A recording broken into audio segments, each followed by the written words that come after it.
né? Falando de 7 castiçais e falando que os 7 anjos são aí estão representando aí as 7 igrejas.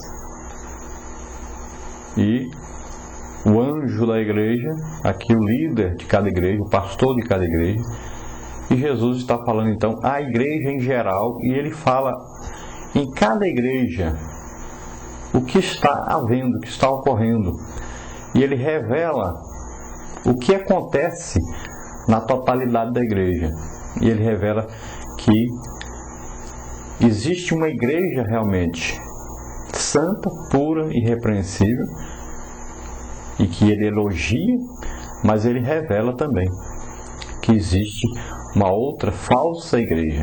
Existem vários tipos de crentes, dentre esses os salvos e os perdidos. Então ele mostra claramente a situação geral da igreja, e ele revela o que ele gosta, o que ele não gosta, ele revela os pecados que estão acontecendo no meio da igreja, e revela também o destino. Ele livra da tribulação, ele livra do mal aqueles que estão vivendo, que estão trabalhando, que estão vivendo de maneira santa. Mas ele exerce o juízo sobre aqueles que vivem de qualquer maneira, daqueles que não consideram a palavra de Deus, daqueles que não têm um compromisso real com Deus. O que é que Cristo aprova na igreja?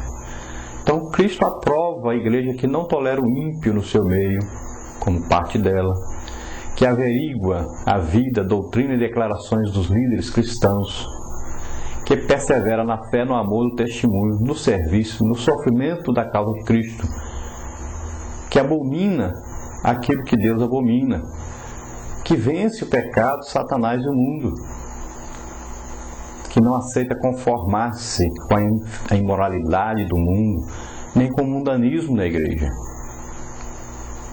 E uma igreja que guarda realmente a palavra de Deus no seu coração para praticá-la. A igreja que vive na verdade, que vive se esforçando, ele diz que esta igreja é a que ele vem buscar, é a sua noiva, é a igreja que viverá para sempre com o Senhor, que receberá galardão.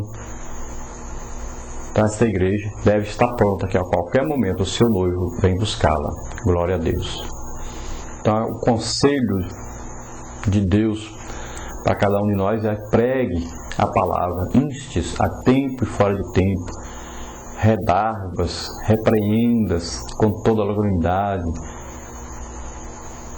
Então, o conselho de Deus é que nós preguemos a Bíblia do jeito que está na Bíblia. Não torça a palavra de Deus, não falsifique a palavra de Deus, como diz aí na própria palavra de Deus, Paulo falando, não falsificando a palavra de Deus, não torcendo, como diz Pedro, que eles faziam já na época de Pedro, faziam com a palavra que Paulo escrevia, torciam o sentido da palavra de Deus, adaptavam a Bíblia, adaptavam as cartas de Paulo, torciam o que estava escrito para apoiar os seus falsos ensinos e sua falsa maneira de viver. Então tomemos cuidado com isso, preguemos a legítima palavra de Deus e deixemos esse circo evangélico que está ocorrendo. Passemos a pregar realmente a palavra de Deus com sinceridade, em verdade, pregando diante de Deus, sabendo que Deus está vendo, sabendo a necessidade que há de arrependimento de pecado para a salvação das almas. Na nossa parte número 3, a igreja e a santidade da palavra. Primeiro, a palavra de Deus é santa. Segundo, o respeito ao livro sagrado. E terceiro, a Bíblia é o livro do povo santo. Então a palavra de Deus é santa. Ela não pode ser mudada. Se a palavra vem de Deus, imagine, que autoridade o homem tem para mudar o que Deus fala, o que Deus determina, Nós não temos poder sobre Deus, é Ele que tem sobre nós. Nós somos submissos a Deus e submissos à palavra de Deus. A palavra de Deus não vai mudar. Jesus disse, nem o J, nem o tio vai mudar. Nunca. Não adianta tentar adaptar a Bíblia ao nosso tempo, à nossa época, aos nossos costumes. Não. A Bíblia não vai mudar, a palavra de Deus não muda. Nós é que temos que nos submetermos a ela. Ela é santa.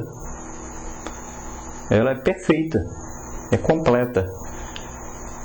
Então temos que nos adaptar a ela. Nós que temos que aceitá-la como regra de vida e de fé.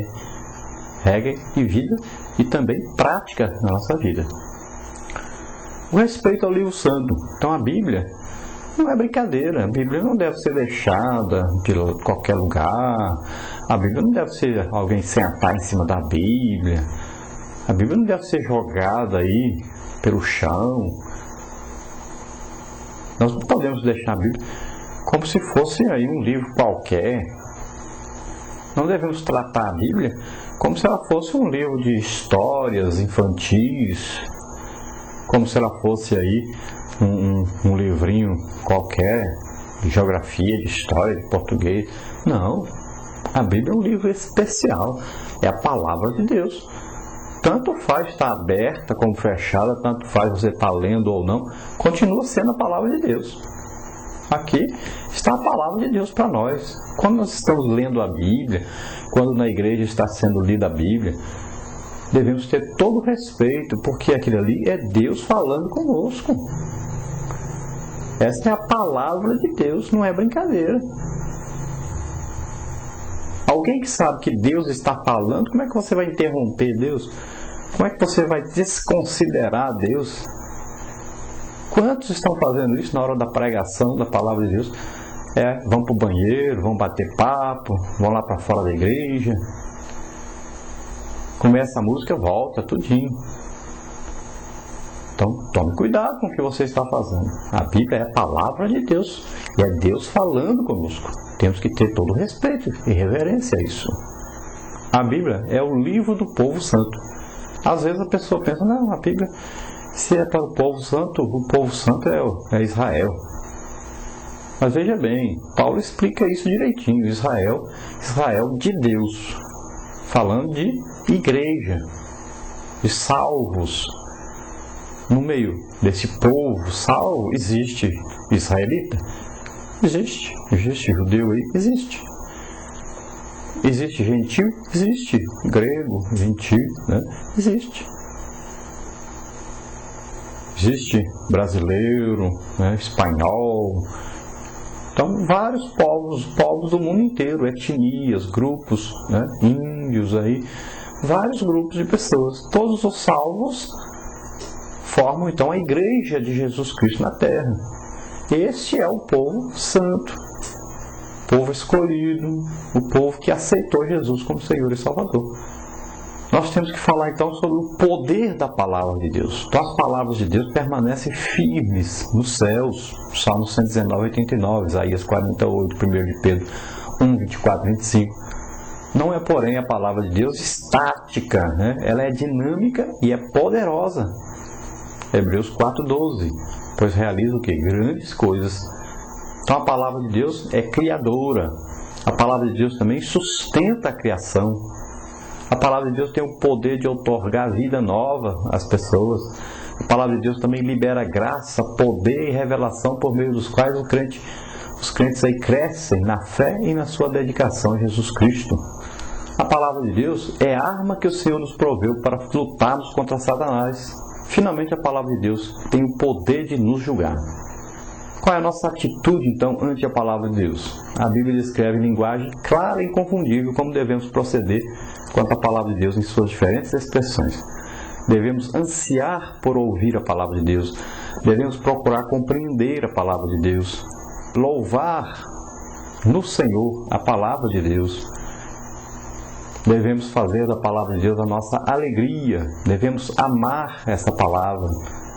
Devemos fazer dessa palavra o nosso deleite. Devemos aceitar que a palavra de Deus diz a verdade, diz a palavra de Deus para nós. Devemos aceitá-la então como palavra de Deus. Devemos ocultar nas profundezas de nosso coração essa palavra, confiar nessa palavra, colocar nossa esperança nas promessas que estão nessa palavra de Deus. E acima de tudo nós devemos obedecer ao que essa palavra ordena para nós e viver de acordo com seus princípios, com seus ditames.